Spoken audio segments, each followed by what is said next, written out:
Welcome everyone. Good morning. Thank you for coming this week to our LonTI lectures, the second in the series given by Damian Galante. We are very grateful to the London Institute for Mathematical Science for hosting us again. Damian, the floor is yours. Thank you for giving us the lecture today. Thank you for the invitation. Thanks for coming. I see there are still many people here, so that's a good sign. So let me recap a little bit so we can start the second lecture. So today I will be talking mostly about JT gravity and nearly ADS2 space. I will tell you what that means in a second or two. But let me recap a little bit the story so that, well, those who weren't here last time kind of understand what we are talking about. The idea of this mini course is to talk a little bit about holography in 2 dimensions with a dual that will be a quantum mechanical theory.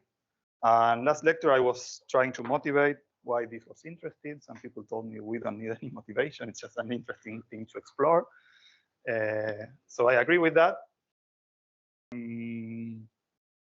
But a little bit, the points for studying 2-dimensional space-time holography, well, first was that the dual was some quantum mechanical theory, so it lived in a point through space, and that theory is more finite than usual QFT. So it's in some sense, it's a new kind of holography, and it's interesting to see, well, because there's no space in this quantum mechanics, we find that that's dual to some kind of gravitational theory with space and time, then we will really be seeing the emergence of space-time.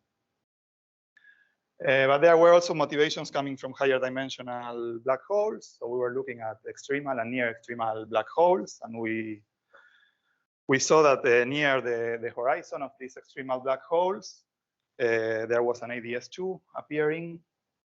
And we also computed the thermodynamics of these near extremal black holes, and we saw that the entropy had a constant term, and then it had a term that was linear in the temperature. And this was kind of a bit in conflict with the idea of ADS2 being some conformal space-time where there was no kind of scale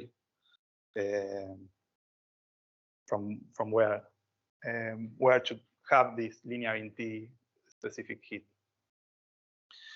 And we also saw that if we start from Einstein-Maxwell in higher dimensions and we reduce that theory to 2 dimensions and we look close to these horizons, we saw that the theory that was appearing there was JT gravity. That had one term that is topological, is the usual Einstein term in 2 dimensions, and then it has some flow. It had a dilaton field that was slowly varying as a function of the position in this ADS space.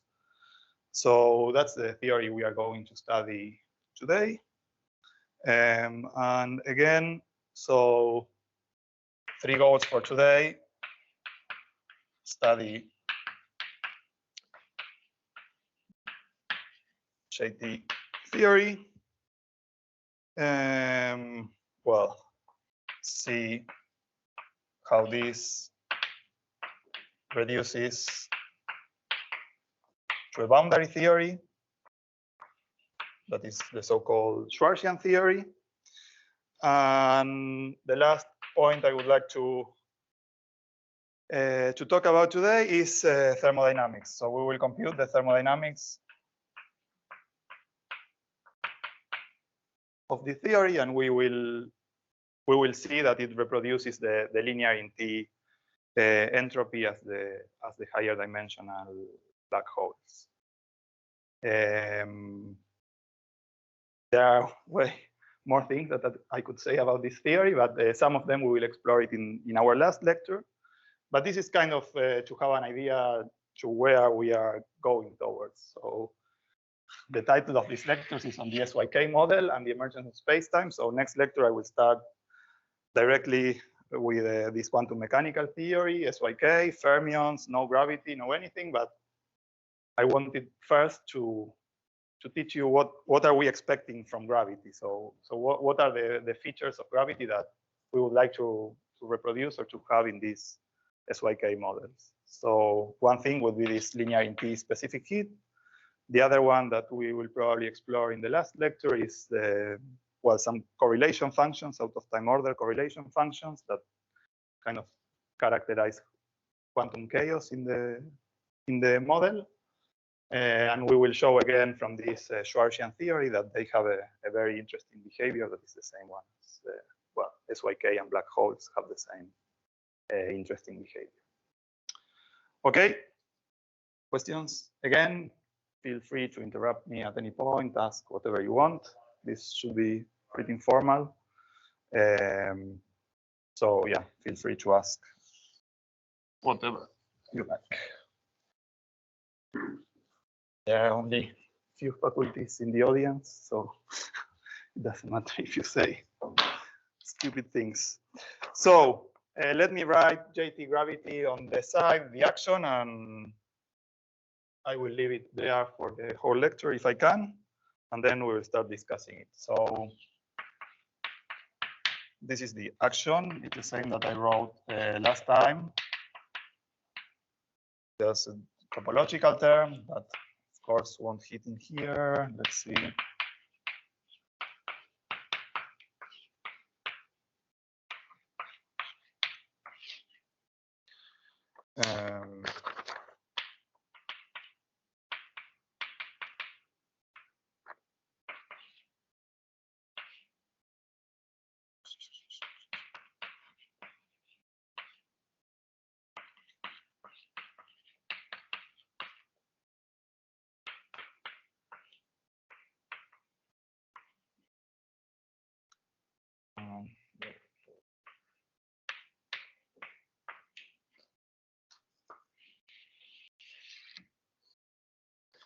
So this is the action.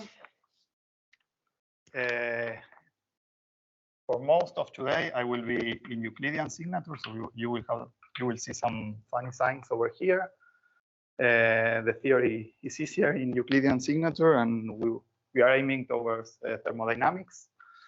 And then, well, if I get in the last lecture to see these out of time order correlators, Lorentzian correlators will appear as Lorentzian continuations of this theory.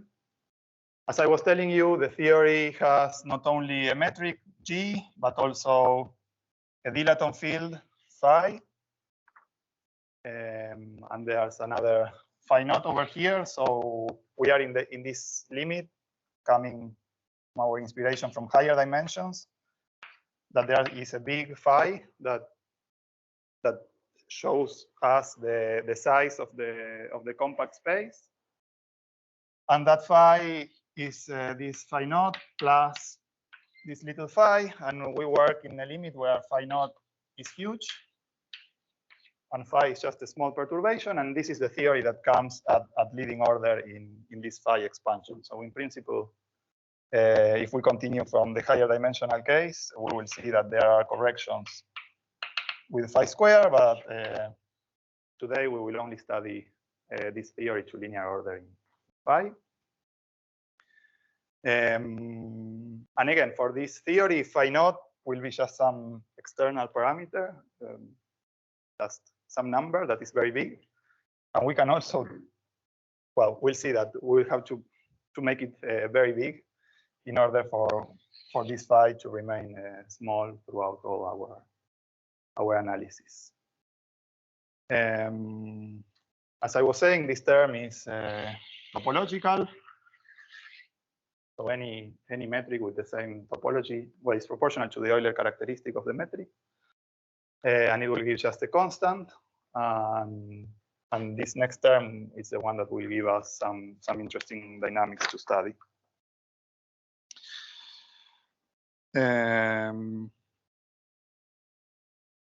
All right. Yes.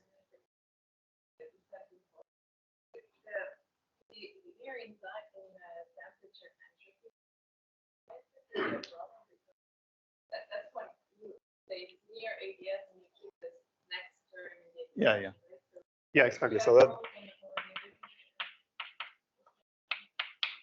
Yeah, so this term has to break the conformal symmetry, and if you just look it from ADS2, pure ADS2, there's no way you will be able to get a term like this. Basically, because, yeah, this is the dimensionless, this is dimensionful, and you need some dimensionful parameter here to compensate, and that's the breaking of this soft breaking of the symmetry. That's what this JP term will be doing for us.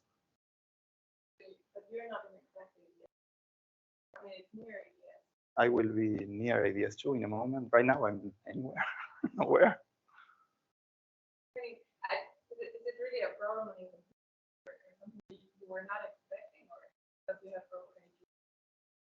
No, I mean, this is just a calculation in higher dimensions that you can do, and it gives CT, and that's fine. What you have. The problem is that we know that near these horizons of near extremal black holes, we have an ADS2 throat.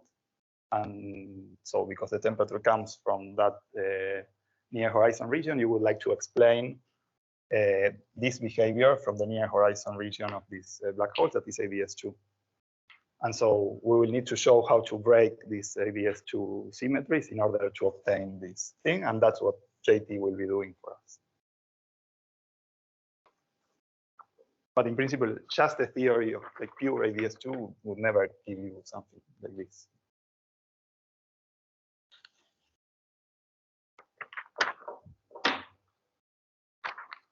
Any more questions? Okay. So in order to completely specify the problem, we need to impose boundary conditions. Maybe it's a bit early to write them down, but just to have the problem completely specified from the beginning. So we will ask, it will be Dirichlet boundary conditions, both on the dilaton and on the metric. And so we will ask the dilaton at the boundary to have some value phi b, that we will write it as some phi tilde, that is the renormalized value for the dilaton over epsilon, that epsilon will be some small parameter.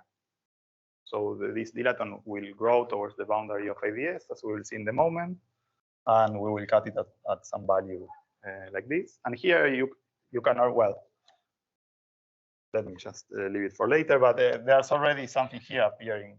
If this has dimensions, so the metric at the boundary will also have some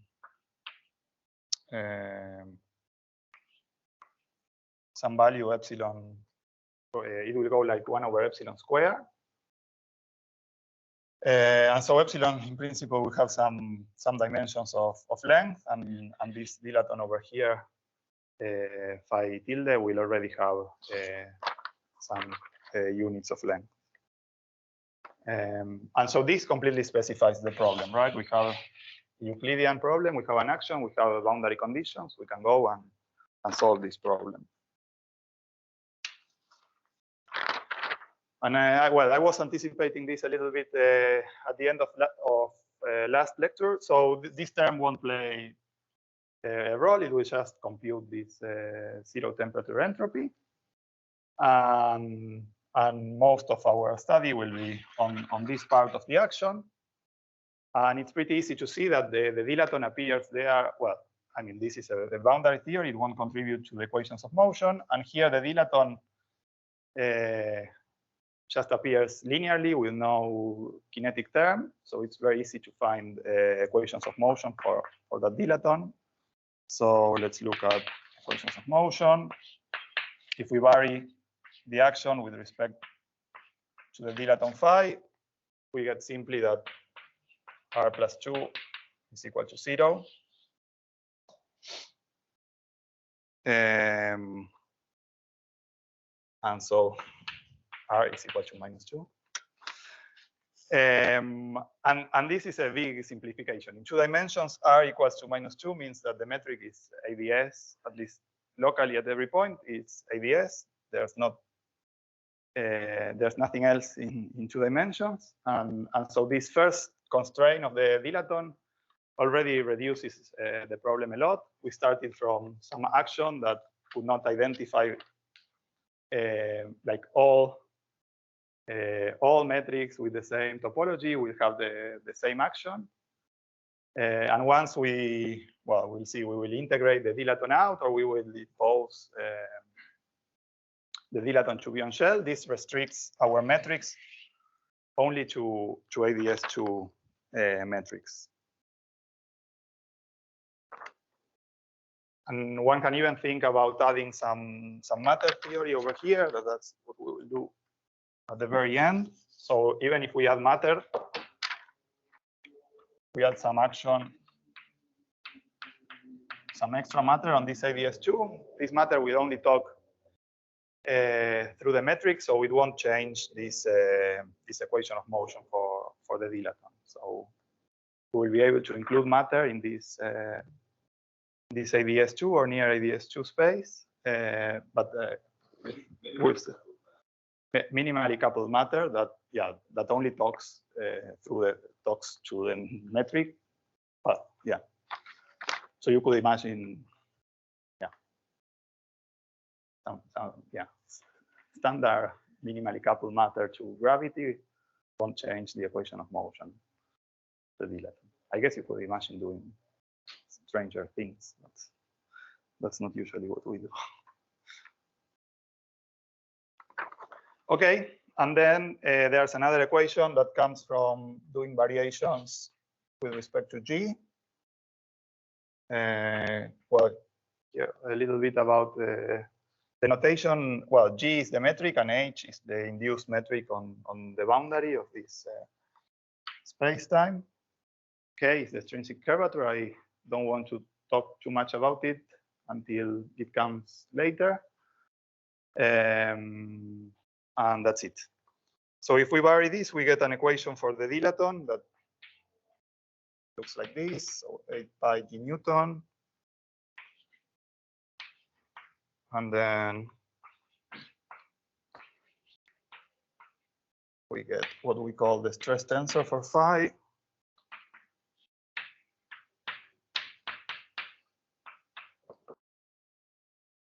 And this, usually we call this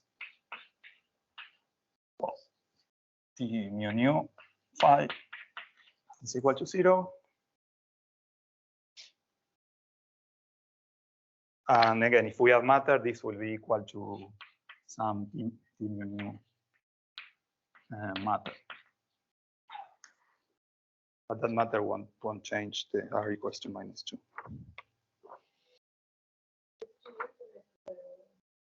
This G Newton, this G Newton is a two-dimensional G Newton that is dimensionless, so it's not a very important parameter really in this problem. Actually, you can just put this to 1. The important thing is that you have a phi naught over here and there's no phi naught right here. So if we have a large phi naught and a small phi, this term will be always the leading term in this expansion.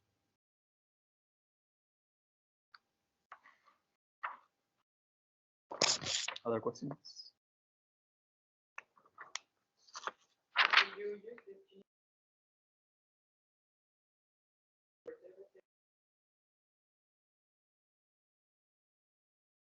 Okay.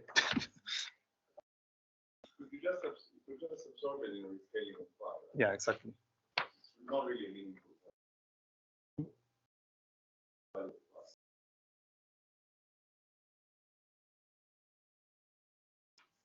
Yeah, I just wrote it down to be, well, to mimic the higher dimensional case, but yeah, that's a number.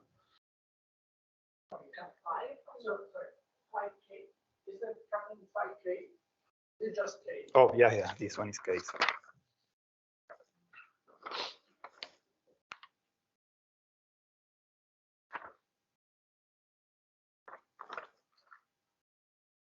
Okay. So great. So we are in ADS2. Let's see what the Euclidean ADS2 looks like.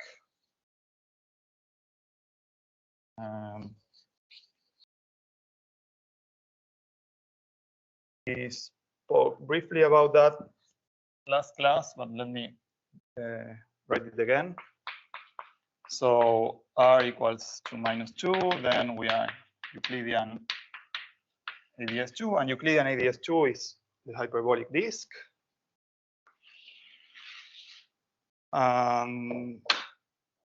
We can obtain it by doing weak rotations of our Euclidean metrics. In particular, some coordinates that will be useful, and they cover the full disk, are the Poincaré coordinates, so dt square plus dz square over z square, and the usual Rindler coordinates that are the rho square plus sinh square rho, the tau square, and okay, usually the way this works, so these are usual coordinates on the disk, where this tau will be some angle over here, tau, and constant rho will be just circles. And then we have t and z do a bit more kind of stranger things. So constant z slices are, oops, I'm terrible at drawing, I told you, are something like this. And eventually they cover the full disk, and then constant t slices go like this, from -infinity to +infinity. And they both cover the full disk. And well, we will see maybe at the end of the lecture that this is what we call the Euclidean black hole in 2 dimensions. It's a smooth disk that shrinks to 0 at the center smoothly, and that's what we call a black hole. And because it's just simpler to do the calculations for the beginning of this lecture, I will stick to Poincaré coordinates, and we'll see how that works. So we have an equation of motion for the dilaton. We can solve it and get an expression. So in these Poincaré coordinates, if we integrate the dilaton, we get that this is something like there's one constant alpha over here. Then I won't put beta because beta will mean something else. There's another constant gamma, and then delta t square plus z square over z.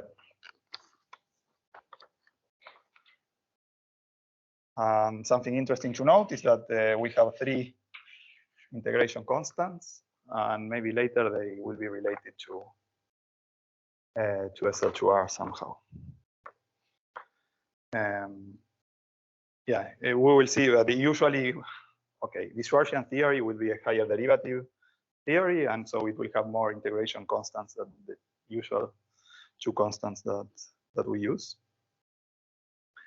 And so we have already a solution for our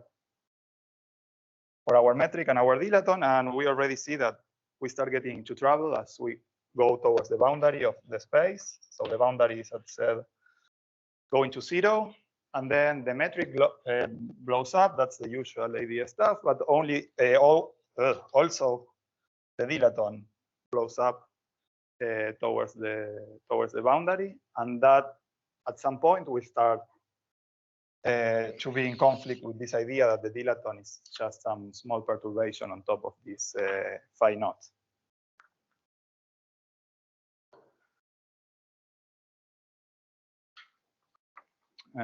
Well, as I was saying, phi naught is some external parameter, so in principle we can make it very large. But as this is growing towards the boundary, eventually it will get as larger as this phi naught, and it will ruin our perturbative expansion. So the way to solve this problem is to put the boundary at some point inside ADS. So, okay, we can make a curve at some point that will satisfy these boundary conditions for some small epsilon, but not 0. And that's our cut of ADS2 that we will be using to solve the theory. And in the end, okay, yeah, you can complain that these things will all be epsilon dependent, and we can change epsilon for 2 epsilon, and then there will be something that will be changing. But in the end, we will look for things that will not depend on epsilon, and so they will be well defined. So this is the idea of near ADS2 spacetimes. The full ADS2, we can allow our coordinates to go all the way into the boundary, but if we impose these boundary conditions and we keep in mind that we need phi to be a small perturbation on top of phi naught, the way we need to go through this is to put a curve close to the boundary, but not at the boundary. And that's our near ADS2 space. It's ADS2 everywhere, up to some curve that we will be analyzing next. Epsilon, yeah, epsilon will be some small set goes to epsilon, right, instead of 0. And is it the shape of the boundary? We will see that that's the saddle point solution that satisfies these boundary conditions. But in principle, you can have, I mean, this phi naught doesn't have to be constant. It can wiggle. And so in principle, the curve can be anything. But the boundary conditions that we will put is that phi tilde will be some constant value, and that will impose in 10 or 15 minutes that our saddle point solution will be just a circle close to the boundary.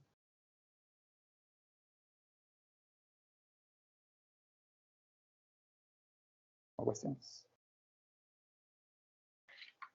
Okay.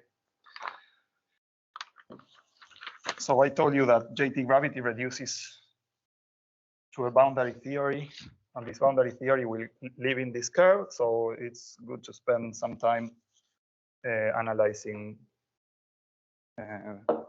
some properties of this curve. So we'll call it C, and we will parameterize it with some U coordinate that in the end it will end up being the boundary time. And so the curve will be described by a T of U and instead of U. Yes.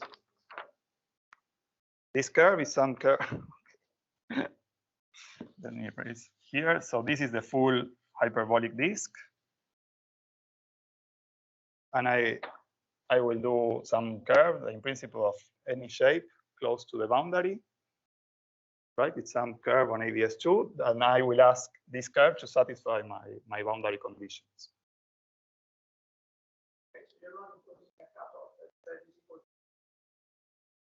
Than anything, I'm just saying I will put a curve. I will parameterize it like this, and now I will make this curve to satisfy these boundary conditions. And You mean that the field of that curve satisfies by that boundary?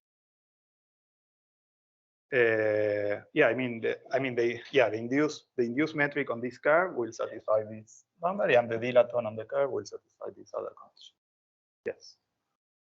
And when epsilon is small, this will mean that the curve will be very close to the boundary of ADS2. Or you'll see in a minute.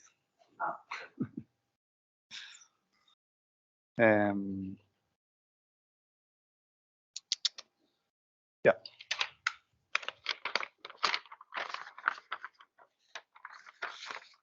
More questions? Okay, let me move to the white chalk again, because if not, you won't be able to see anything. Okay, so let's start. Well, let's assume for now that h tilde is equal to 1. And let's impose the condition that the induced metric on the curve is 1 over epsilon squared. that would mean that T prime of U plus Z prime of U both squared over Z of U squared has to be equal to 1 over epsilon. And now we will assume that epsilon is small and work perturbatively in powers of epsilon. And so if we solve this equation, we'll get that. I mean, there are many ways we can do that, but the way we are doing it here is solving for Z of U. That will give us an expression for Z in terms of T of U, and then the full curve will be just dependent on this T of U parameter. And if we solve this perturbatively, then we get that Z of U is epsilon. Let me just.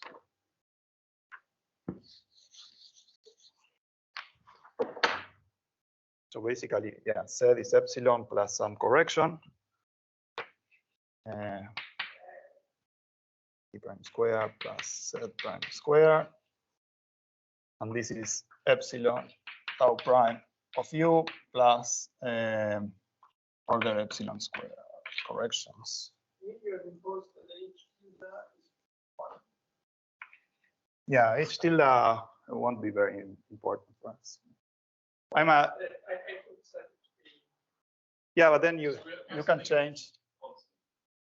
Yeah, constant, and I'm putting it to 1 here. Yes. Yeah, you can. Yeah, it's you can always change your cutoff so that H tilde goes to 1, and that's it. At some point, it's some choice you need to make. It's not a very relevant parameter for our discussion.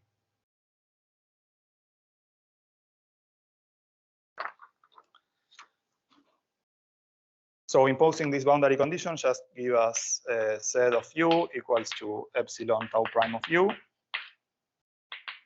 plus corrections. And as I was saying, now the full description of this curve just depends on this function T of U.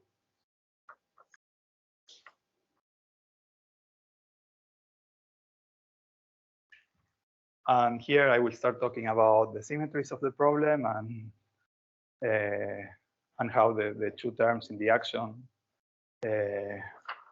work one with each other. And so this is the same pattern that will appear in SYK. At this point, it doesn't look very important to talk about it, but then it will appear in the same way exactly in SYK. So it's good to start slowly introducing these ideas.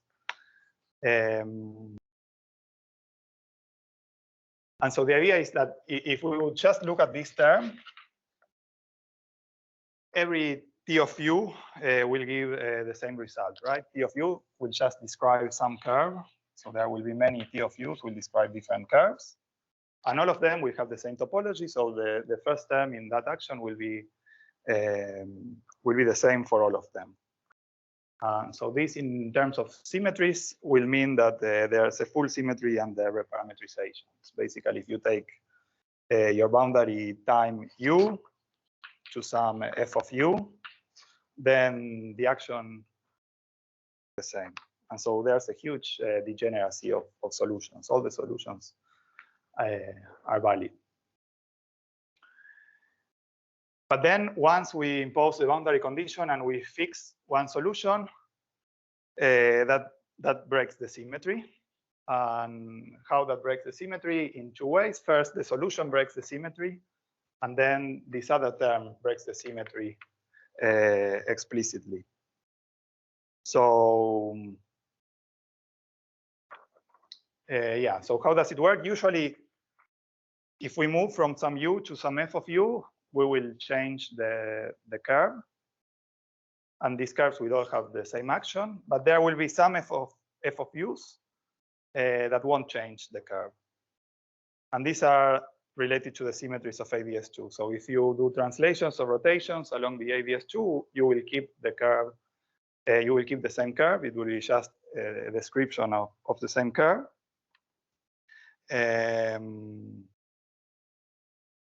And so basically, yeah. And so then the full reparametrization symmetry will break down to an SL2R symmetry, that is this symmetry of ADS2. So that said in formulas, is it that if we take T of U to some A T of U plus B over C T of U plus D with AD minus BC equal to 1, this will not change my curve, and it will still be a symmetry of my theory.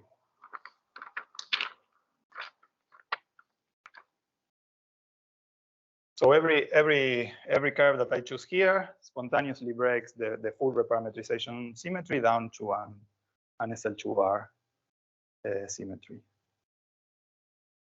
Is this clear, or should I try again?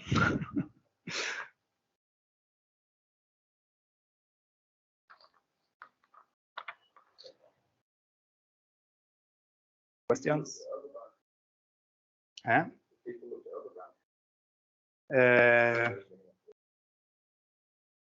I'm not sure. Usually, yeah. I mean, yeah. If you want to put your boundary close to the ABS boundary, I guess. Well, yeah. Actually, I think when people study all these information paradox and all that, so you need to couple this ABS2 to something else in order for the black hole to evaporate. And then you will have some interface where you would need to impose some other boundary conditions to allow flux to go out from the ABS2 spacetime. So they don't discuss boundary conditions too much when they discuss the problem, but I think in that interface you need to impose some other boundary conditions to allow the space.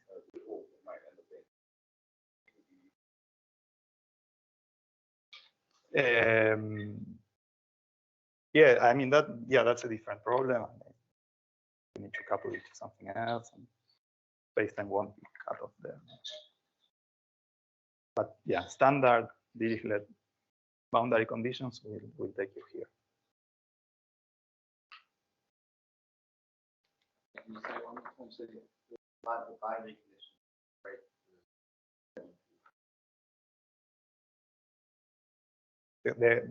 It's the curve. So the action plus the boundary conditions determine your solution, right? So in principle, if you just look at the first term in the action, every solution has the same action because they all have the same topology, and so there's a huge degeneracy of solutions. They all have the same action. But then once you pick one solution, that solution breaks the reparametrization symmetry. And the only curves that stay in that group are the ones that are the same curve. So if you do SL2R transformations of that curve, you stay in the same spacetime. And When you say pick one solution, one curve, yeah, one boundary curve or one ABS2 up to that boundary curve.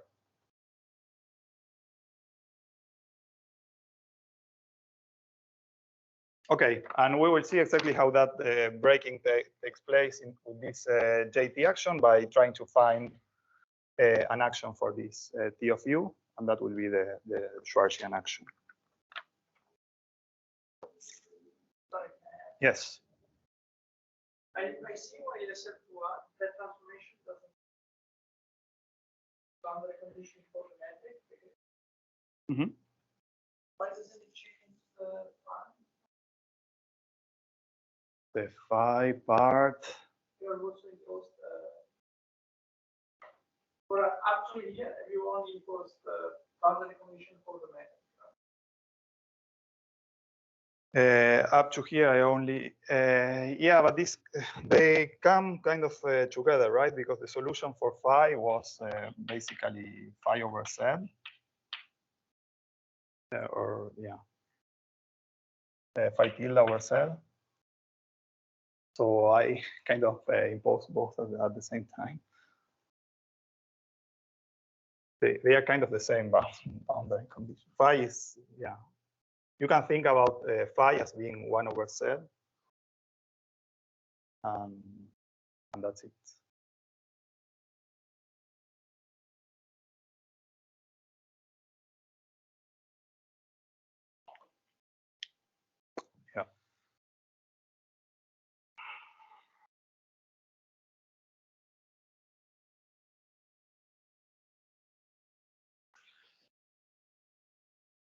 Yeah. Okay.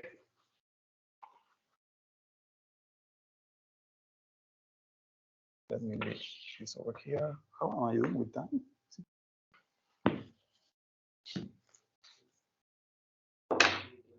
Okay.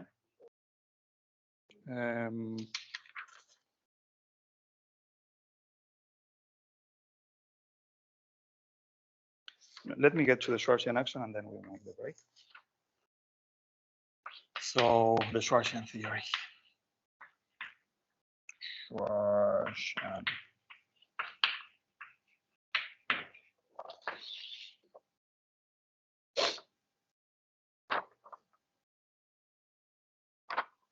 So we have, yeah, so Schwarzenegger. Is it like this? Yes. So we have our C, and this is given by a T of U. And we want to find some action for this T of U's. So we start with our JT action. We integrate out the dilaton. If we do that, that imposes that R is equal to -2 everywhere, and we get rid of this bulk term, and then we are only left with this with the boundary term. So the JT action, once we integrate out the dilaton, is given by this action. So it's just a boundary term. At the boundary phi will have a phi boundary, and then we have the extrinsic curvature over here. And writing what we know about our boundary conditions, we have a du over epsilon coming, well, there will be some hg over here. Then we have a phi tilde over epsilon. And then we have the extrinsic curvature. So all we need to do is to compute the extrinsic curvature, this boundary, and see what that gives. And note that there's a 1 over epsilon square term here that might be problematic, but we will soon see that it's not. I'm lost. So what is K?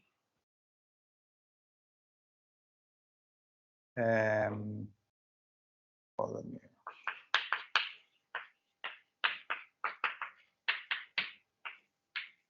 Okay, so usually we have things appearing like this.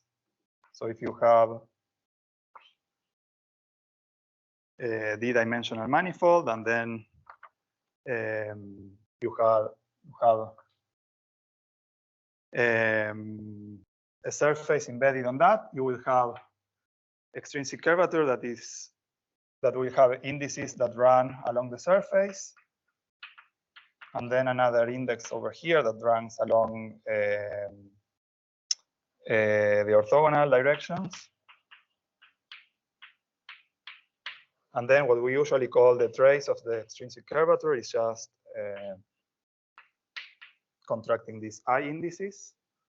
But here we are in 2 dimensions, and the boundary is 1-dimensional, so this is much simpler. There's only one extrinsic curvature. And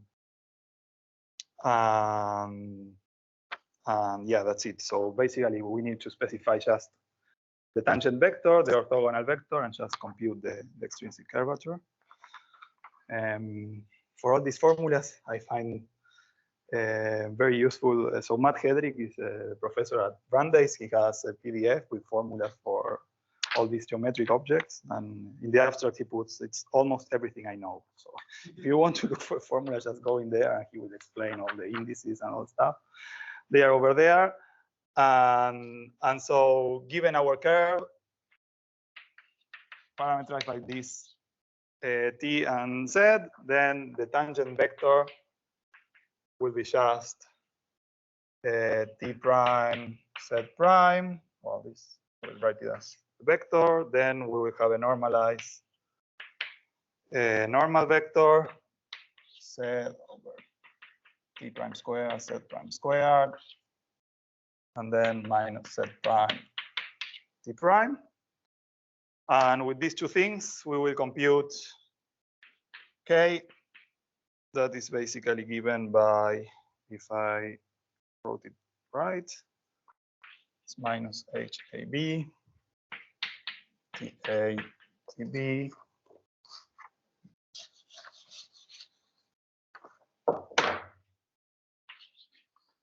let's see,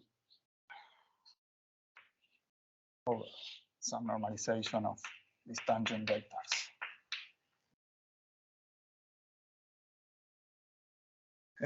So you can try computing that in Mathematica.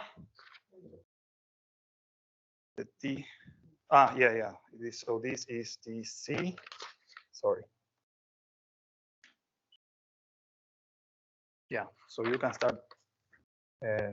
Well, it's just right. You have all the ingredients. You have the metric. You have T. You have your orthogonal.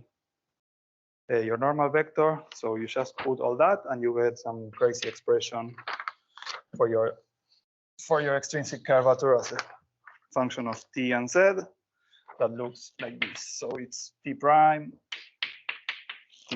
square plus z prime square, z prime prime minus z prime t prime over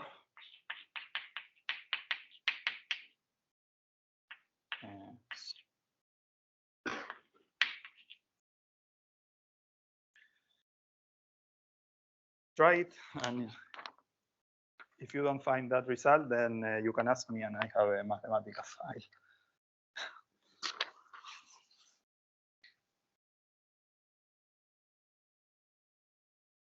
Yeah. If you never work with these objects, again, Matt Hedrick has a nice package in Mathematica called diffgeo. I don't know, packages N or M, I don't know. Yeah. M maybe Mathematica. And you just tell him what's your boundary curve, what's the metric, etc., and you can compute everything with this package. Okay. And now the next step is to see that we already knew, I erased it already, but z of u was epsilon t prime of u. So we can put this into this expression and work out what's the extrinsic curvature in terms of perturbatively in epsilon. And what we get is this nice result, k is 1 plus epsilon squared. And then we have 2 t prime, 1, 2, 3 primes, minus 3 t prime squared over 2 t prime squared plus order epsilon to the 4th power now. And this, if you've never seen it, is called the Schwarzenegger derivative.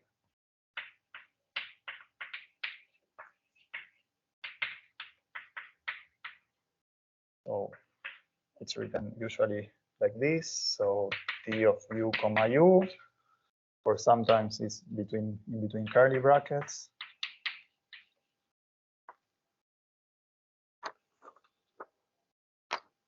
And so now we need to go back to the action and plug this result over there, and I erase it, of course. So let me write it down again.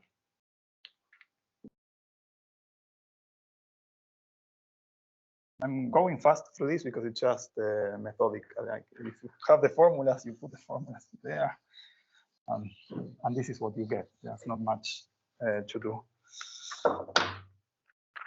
And so JT action now becomes, if I'm assuming that the phi tilde is a constant, comes out of the integral, and then you get the u. I will continue over here. The first term is 1 over epsilon squared. And then the second term has epsilon squared that cancels with this 1 over epsilon squared. So it's a finite term. And it gives just the Schwarzian action of T of u.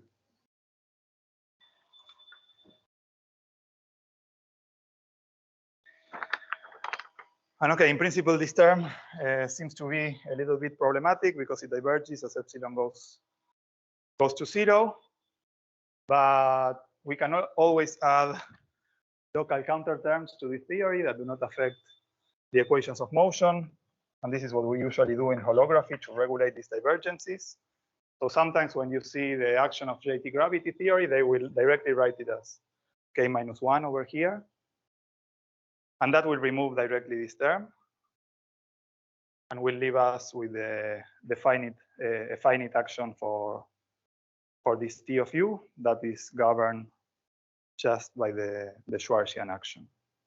And this is the first important result that I wanted to point out today. We started with JT gravity theory. Principle is a bulk theory of 2 dimensions with the metric and the dilaton. We saw that because the dilaton only enters linearly in the equation, it reduces to ABS2 spacetime, so where we need to cut it by some curve. And if we look at the action that curve needs to satisfy, we end up with a boundary theory for this T of u that is governed by this Schwarzian derivative. And the last comment I want to make before the break is that this Schwarzian might not be that strange to see the Schwarzian appearing here because it's the local lowest term in derivatives term that is invariant under SL2R transformations. So by symmetry arguments, you would expect something like this to appear as the action for these curves. But yeah, but that's a posteriori analysis of the result, at least as I see. You can just solve the problem, see the Schwarzian action appearing, and then understand it in terms of this symmetry breaking pattern.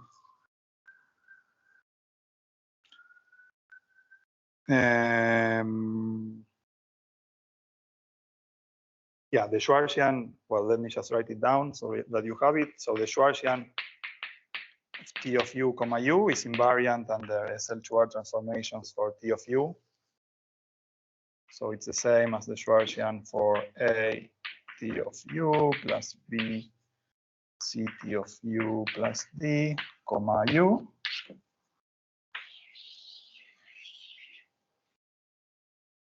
And so SL2R transformations of T of u leave this Schwarzian change.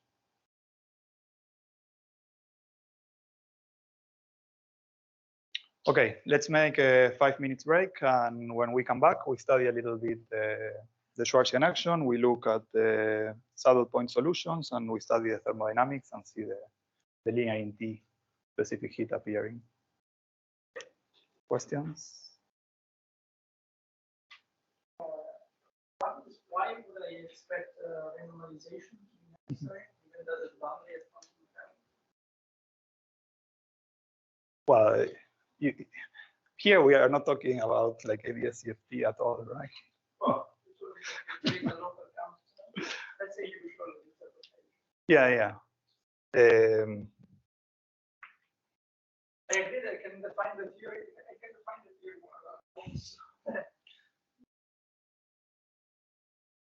Yeah, so you say because you don't expect any UV divergences because it's quantum mechanics or something like that.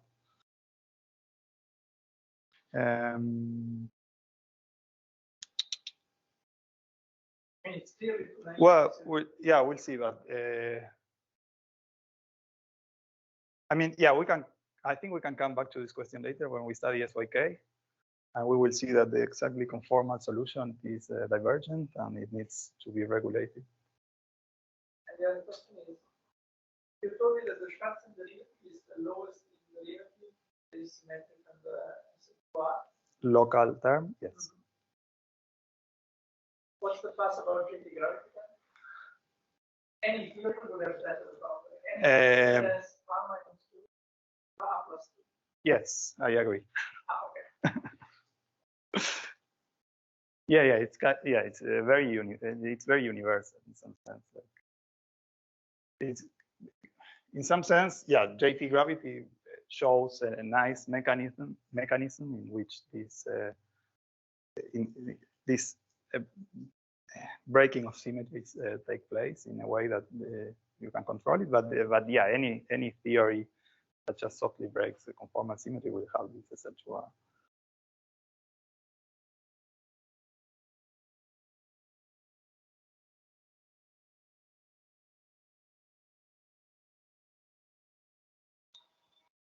Okay, 5 minutes. All right. Let's move to the second part. So I promise, what else? I promise you a Schwarzian action. Here it is, a boundary action. And then the second thing I wanted to do today is to show that this leads to thermodynamics that will give a linear in T specific heat. And this guy over here will play some role in this. Yeah.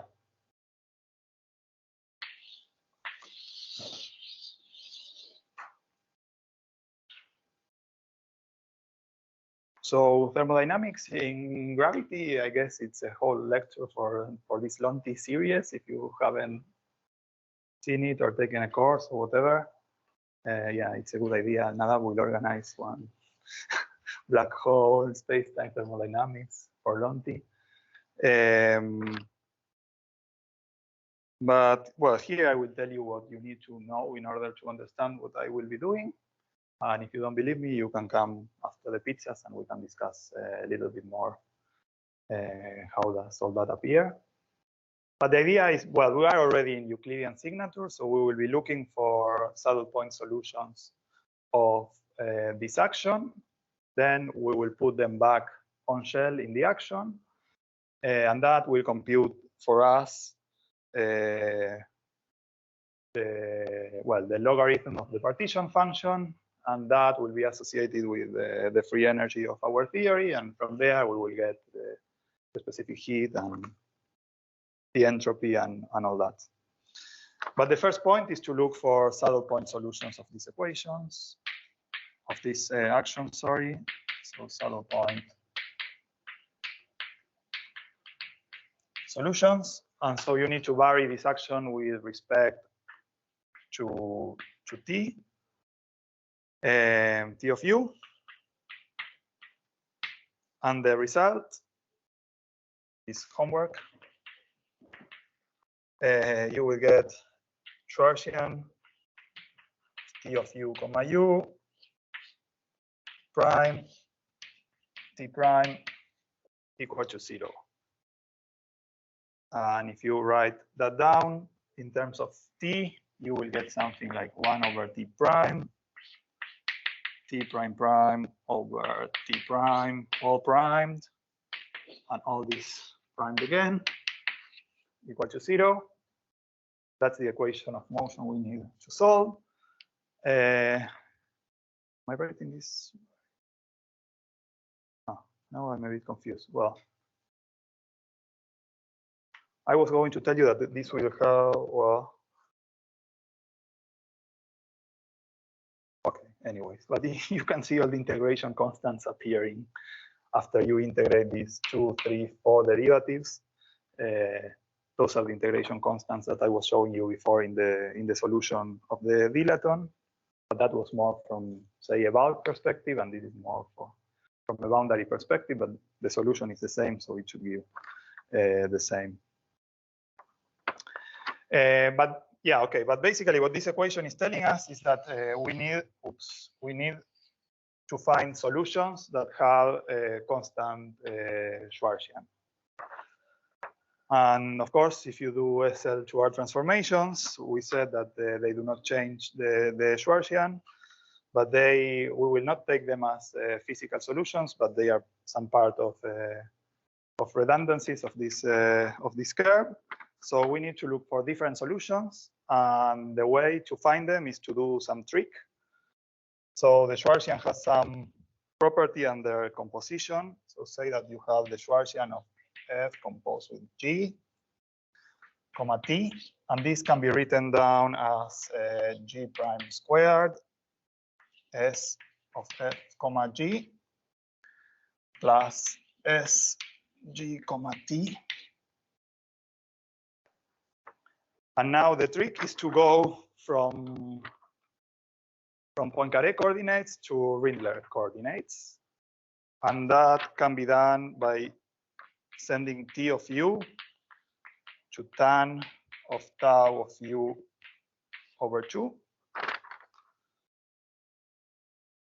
And so if you do that and you plug it in that S, you get that S of T of U is equal to 1/2 of T prime squared of U plus the Schwarzian of tau of U comma U.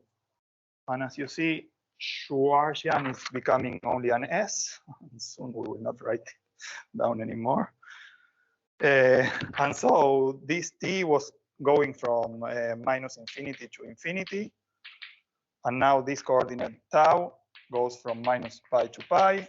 And in particular, it's, well, and it's periodic. So tau of U going to tau of U plus 2 pi is identified. And so these are the solutions that will describe our thermal solutions. So now we need to find a constant Schwarzian T of U, but we wrote it down in this way. And because the Schwarzian has 3 derivatives, it is very simple to see that the solution tau equals to U will satisfy this equation. So this term will give 0. This term will be just 1/2. And so it will have the T equals to U will have a constant Schwarzian. And one can further prove, I really don't know how, but that this is the only saddle after taking into account all SL2R transformations. And just to write it down properly, we will write 2 pi over beta there. And that's our saddle point solution for this Schwarzian action.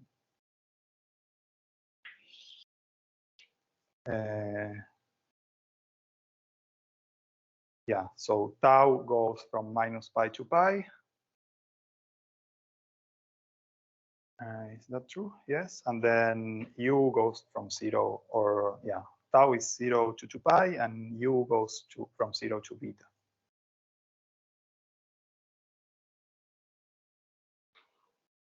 And if you see how that solution looks in the Poincaré disk, that's just a circle of well, a circle. A circle of constant radius close to the boundary. So someone asked about the circle at the beginning of the lecture, and it came out as the saddle point solution of this action. Sorry, Yes. can I just get just some intuition what we mean by close to the boundary here? Because I mean, it's the hyperbolic disk, anything there is still infinitely far away from the boundary. Yes, I'm just saying that epsilon is small.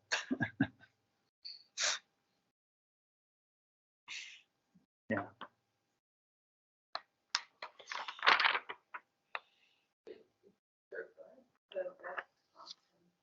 No, it's a circle set. Yeah, set constant, but very small. Looks almost like a circle, but yeah, this is a circle in Rindler coordinates. And yeah, so this is what we call an ADS2 black hole, just the hyperbolic disk. But yeah, I thought that maybe not everyone was used to this Euclidean black hole solution, so I was planning to do like a small review of the Euclidean black hole solution just for the Schwarzschild, and then convince you that this is also a black hole in Euclidean signature. But let me just write how this looks in Lorentzian space so that you get an idea of why I call this a black hole. So this is a constant rho slice in Euclidean signature. So I can weak rotate that and go back to Lorentzian, where if you remember from last time, I had the infinite strip that is global ADS2. And then a constant rho slice would be something like this over here. It will go something like this over here. Well, okay, so this will be my cutoff surface, and you can see from here that this leaves some kind of black hole, or at least some kind of Rindler solution in this ADS2, where someone standing here at this boundary can only be in causal contact with this wedge over here. So in that sense, we call this a black hole, although there is no singularity or anything happening here as it happens in higher dimensions.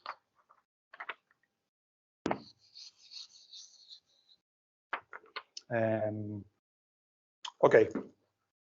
Questions? Do you know this? I tell you Euclidean black hole, something like. Okay, so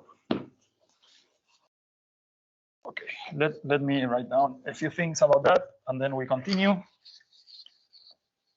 We can be more happy that we are really doing black holes.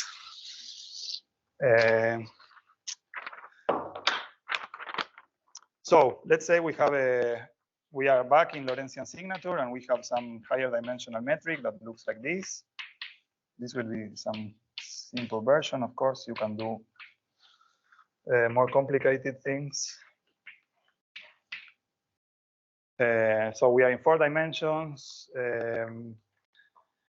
In Lorentzian signature, we have an f of r here. And then this is the metric on the round sphere. And in principle, this f of r will have a 0 at RH. And that will be our event horizon. It will be a simple 0. And now we can do our usual trick of taking time to weak rotate to -I Euclidean time. And then the metric becomes simply the same one, but with a plus.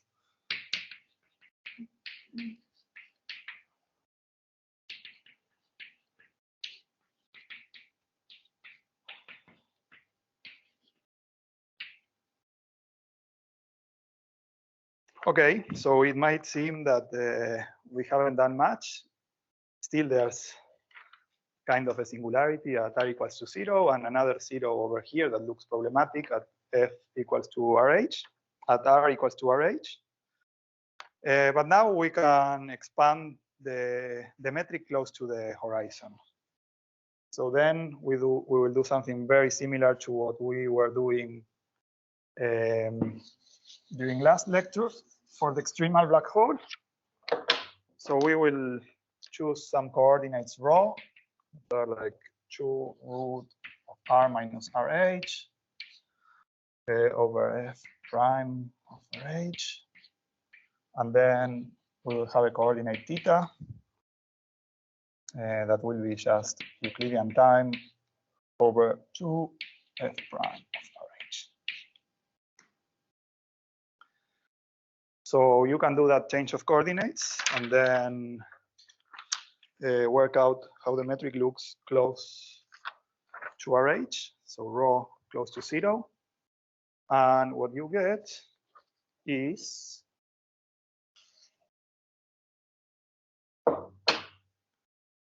so the last part is just RH square, right? We are very close to RH, so this part doesn't change too much.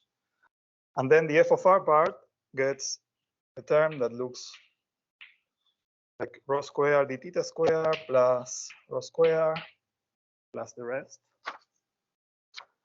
plus corrections. And this is interesting because this thing now looks like a plane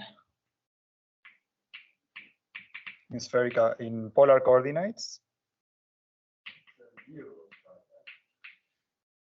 Yes. I told you that when the 2 hours are approaching, then I start writing. So this looks like the plane, but it only looks like a plane if we fix the periodicity of this theta to be 2 pi. If not, as we approach to rho equals to 0, there will be a conical singularity forming at the origin.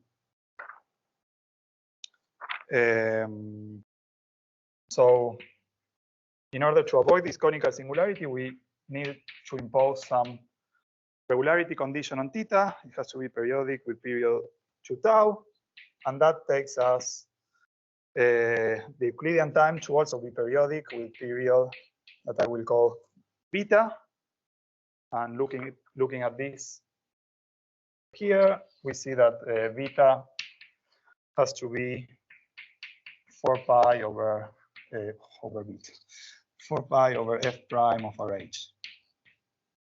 And this is what we usually call the temperature of the inverse temperature of the black hole. So in Euclidean, so now our solution ends at rho equal to 0. So we got rid of all the interior of the black hole. In Euclidean signature, we only see up to the horizon, and the horizon gets mapped to a point where the geometry ends smoothly. So the way that people write this down is like, well, here is rho equals to 0, and then you have something like this, where these circles start growing, and eventually it just gets to the cylinder that is the asymptotic solution, where when you have a time periodically identified. So this is this people call it the cigar solution, and this is the Euclidean black hole. And again, you only see up to rho equals to 0. That's the event horizon, and there the geometry is smooth everywhere. And so a way of characterizing these Euclidean solutions, like a black hole in Euclidean signature, is just it's just this. It's just a geometry that has a thermal cycle that can be contracted smoothly up to a point. And this is a black hole. The Lorentzian version is a bit more interesting, but that's our definition of a black hole. If instead we are in hyperbolic space, we have this, the solution that I was showing you before, the hyperbolic disk, and that again has this a thermal cycle that smoothly goes to a point in the middle of the disk, and that's the position of the horizon in this Euclidean signature. And this is what we call the black hole. And from this perspective, this black hole horizon and a Rindler horizon is completely undistinguishable because you don't know what's behind the horizon.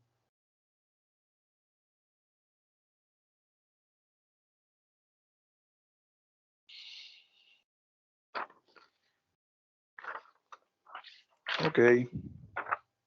Questions? Is it clear? Is it something that you knew? No? No. Okay, so this is a Euclidean black hole. And now we will look at the thermodynamics of this black hole. So we go back to our tau equals to u, the saddle point solution, 2 pi over beta u. And we compute the action on shell, and that will give us the free energy of our solution.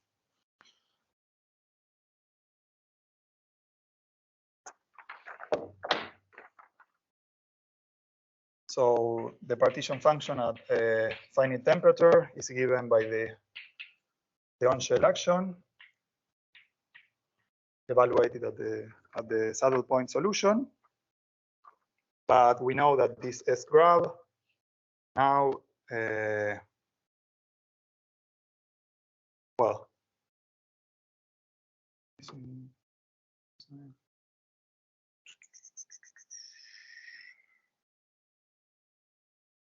it's fine. Okay. So S gravity is this first part that I will just call minus S naught, and then I will have the Schwarzenegger action.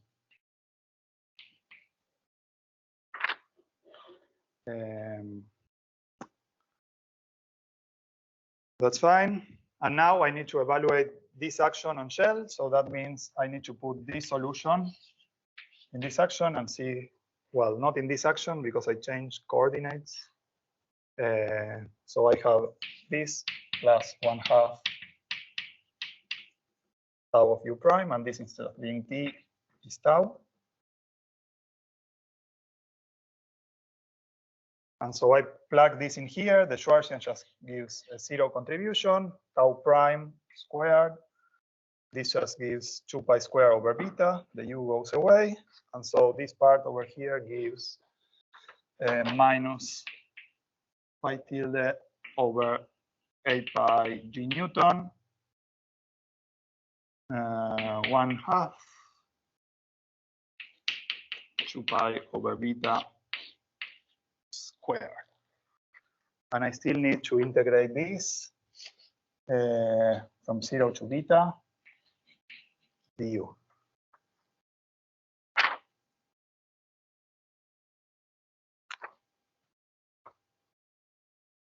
Okay, but there's no dependence on u, so this integral is trivial. It just adds a beta in here, and so the solution for this, for the whole thing, is minus S naught minus, if I did the computations right at home yesterday, something like this.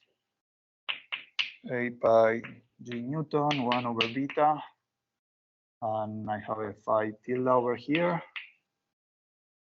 And so let me erase this.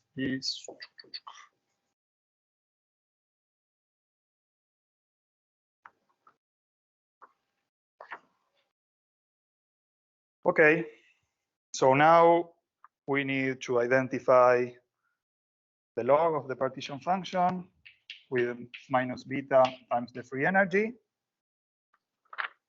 And in order to compute the thermal entropy, we just take derivatives with respect to beta of log z. And the specific heat can also be computed as beta squared d beta squared of log z. And if we do this, we just get, for the entropy, we get S naught, a constant term in the entropy. That's what we were expecting all the time. And then we get some C over beta coming from this term. And well, if we compute the specific heat, we just get C over beta.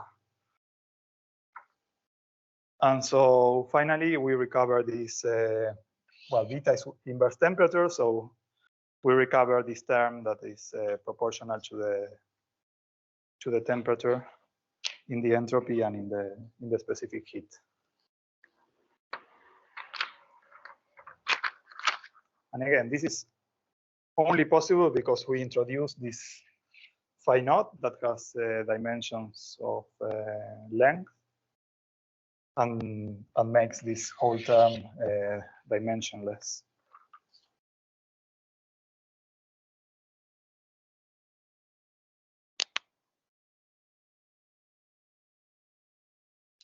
So yeah, you need to believe me kind of this step and this step over here, and the rest follows. And how you get rid of the epsilon thing? It's fixed. Yep. I mean, here we don't have epsilon anymore, right? In this action, Yeah, this is a finite action. So if you remember, we are here. So this is a boundary contribution. This will have a 1 over epsilon. This will have a 1 over epsilon. But then k, if you expand k, it will start as 1, and then it will have an epsilon squared correction. And then it will have higher order terms in epsilon. So then the 1 cancels the 1 over epsilon, and you get a finite term for this action when you take epsilon to 0.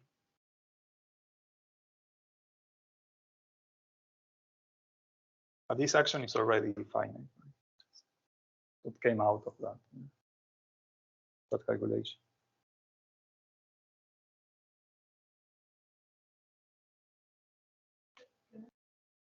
Yeah.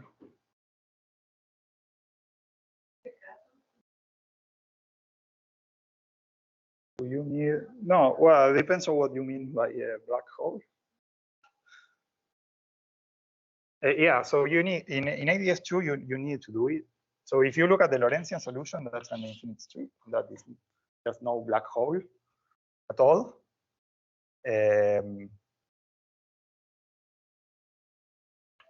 Yeah. So in order for this geometry to look like a black hole, you need some kind of like a Rindler observer close to the boundary, doing this, and that kind of creates your black hole. It's some kind of, yeah, it's a Rindler observer, really. But ADS2 doesn't have any singularity or anything.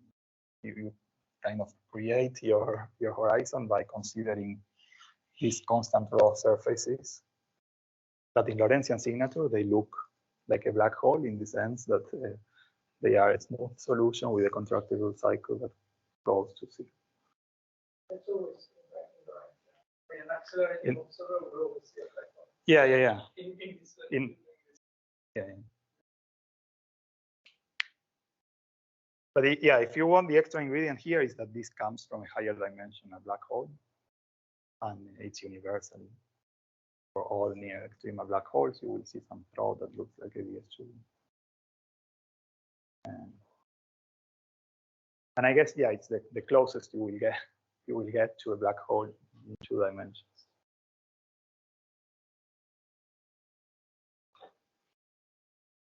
Other questions?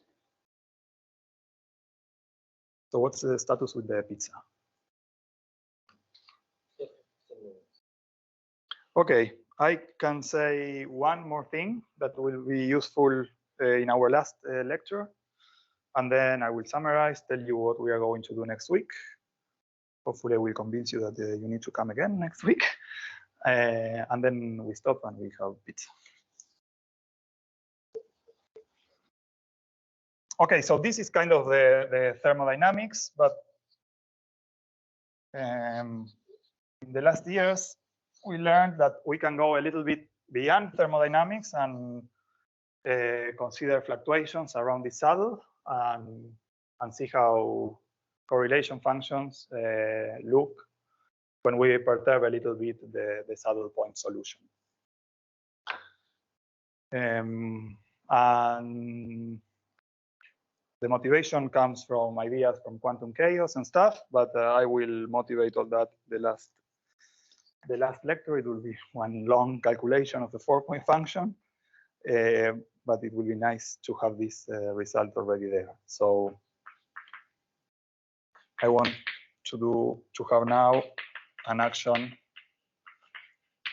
for fluctuations.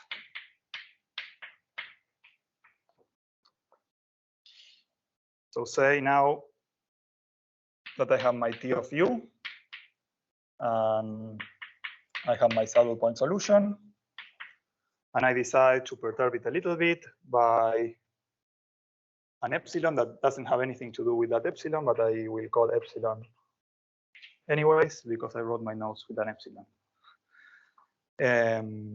And for all this exercise, I will just put beta equals to 2 pi. So I don't have to write 2 pi over beta all over. And I will assume, well, again, that epsilon is very small, and I can work in perturbation theory at small epsilon. So then you can ask, okay, how does this action looks at quadratic order in epsilon? And so you compute the Schwarzenegger action again, and you only keep terms that are quadratic. Tau prime of u squared over 2. And that gives you first a 1/2 coming from here. And then you will have 2 linear in epsilon terms, E prime and E prime prime, and a whole family of second order terms, E prime square plus minus 1/2 epsilon with 3 prime, no, oops, 2 primes squared minus, and this can be written as E prime prime, E prime, all primed, plus order epsilon cubed. Okay, and we will put this in the action, and well, this term is a total derivative, so I will throw it away.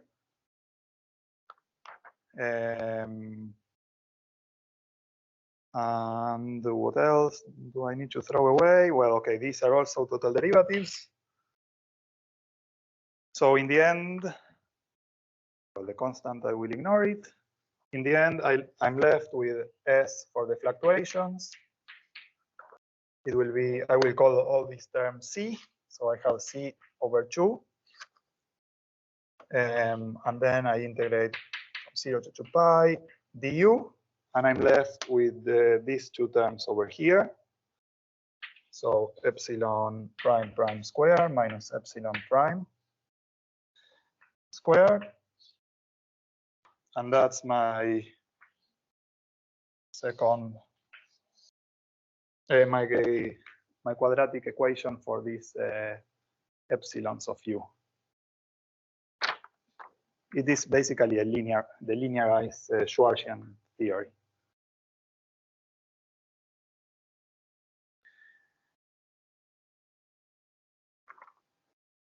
Okay, usually to compute this type of correlators, it's useful to go to Fourier space. So let me transform that into Fourier modes.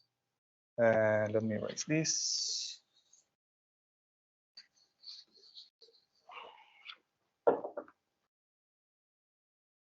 So epsilon of u now becomes a sum over Fourier modes of this epsilon n e to the I n u. And so from here, the action, oh, now I put e I, sorry. The action for the fluctuations becomes C over 2. Well, now the integral goes away. I exchange it for a sum over Fourier modes. And now I get n4 minus n squared I n I minus n. And n goes the integers.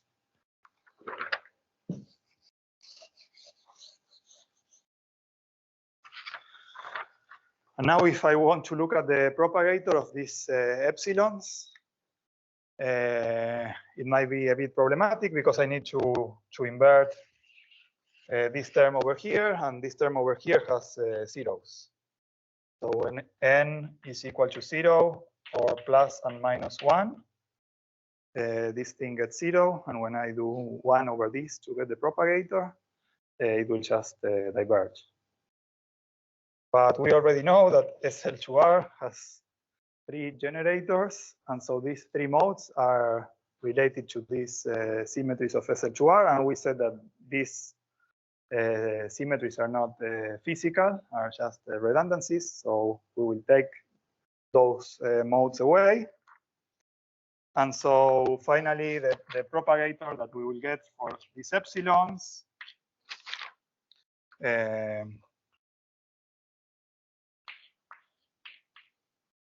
will look like an infinite sum,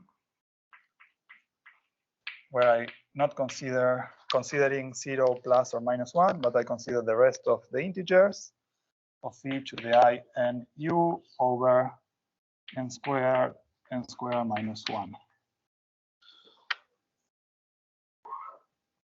And this will be the propagator of the perturbations around this Schwarzenegger theory. And homework for week 4 is to find this in position space.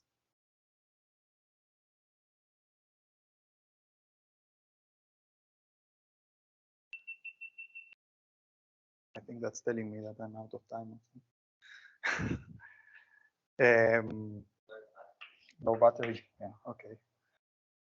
So yeah, in the last lecture, we will use this propagator to compute 4-point functions. And we will see that it leads to some interesting dynamics. Again, this is all Euclidean, but I will show you that then we can go back to Lorentzian time, and then I will get a propagator that depends on Lorentzian time that will have a very interesting behavior. Okay, that's all what I wanted to say. Next week, you will completely forget about all this, and we will start with the Hamiltonian fermions. I will tell you what Majorana fermions are in quantum mechanics, how to find representations of these fermions, n-dimensional representations. Then I will give you a Hamiltonian. We will study this Hamiltonian with this order, and we will solve it for any value of the coupling. And we will see that some very interesting behavior will start appearing when we take the limit of large coupling or low temperatures. And that behavior will be very similar to this theory, this Schwarzenegger theory that JT gravity is giving us. But hopefully by now, you know what to expect from gravity. If we have a gravity theory in 2 dimensions that makes sense, then it will be dominated by some kind of boundary theory with a Schwarzenegger action that will give a linear in T specific heat, at least when we are in some perturbative regime away from the leading answer. And all that behavior will appear next week by studying SYK. All right, that's all. Thanks.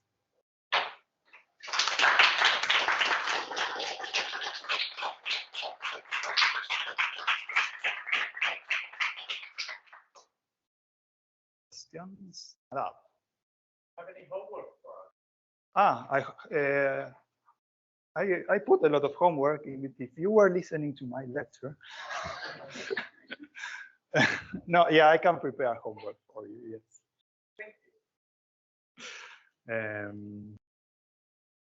Yes. Yes. And yeah, and remember that so after next lecture, we will upload not only the lecture to the YouTube channel, but also Nikolai's Mathematica class, where he will show how to deal with these fermions well, not these fermions, but the fermions that will appear next week using Mathematica, and how to compute these things in SYK. And yeah, It will become a hard problem because it will be n representations of n Majorana fermions, and the scale of our Hilbert space will grow exponentially with n. So very soon, numbers will be very big, and the computers will not want to work anymore.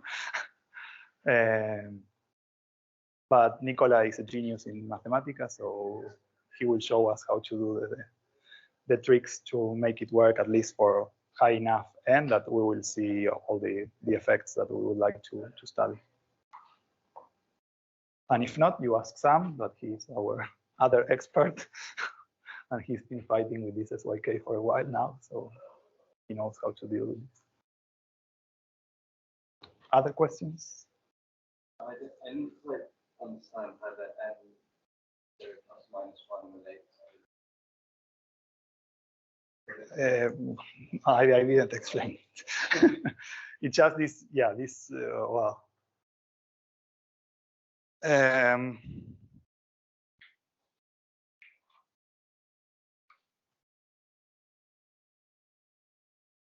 I guess they are zero modes of the action, right? If you put those in here, you just get 0 for the action. And if you do SL2R transformations of your solution, you also get 0 of the action because you just get the same action. So in that sense, they correspond to these SL2R things. No, you don't buy it. I'll ask you. Okay. Yeah. The important thing is that, yeah, if you want to get a finite result, you better take them out and have some argument for doing that. Because if not, you just get nonsense solutions.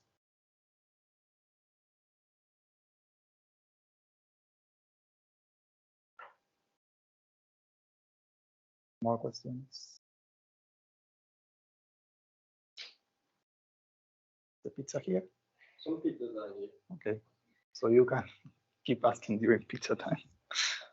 All right. Yeah, see you next week. Thanks.